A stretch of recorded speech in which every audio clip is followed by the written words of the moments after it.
I think drones are here to stay.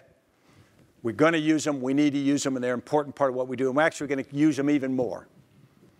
So I think that's important. But they are different. They're different because they are perceived differently. Now, if you think about it, there are several factors. The first is, go back to 1988. Anybody remember what happened in 1988? How many of you weren't born in 1988? That's very sad.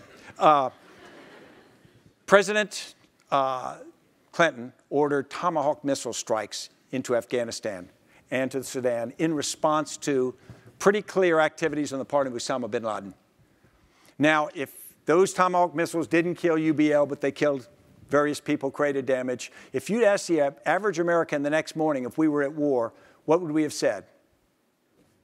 No, we're not at war. We fired some Tomahawk missiles. If you were near the impact point of a Tomahawk missile and you asked the next morning if they were at war with America, what do you think they'd say? The answer is probably different. So if it lowers the threshold on the use of military force, it's dangerous.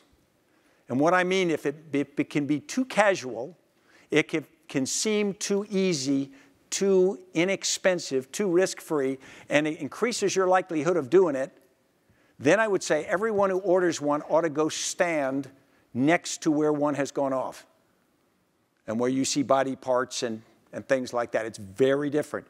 So I'm not saying we don't use them. I'm saying you got to make sure you understand what you're doing. The other part of it is perceptions.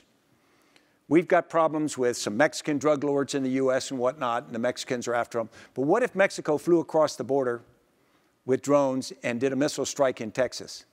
How would we respond? Probably not well.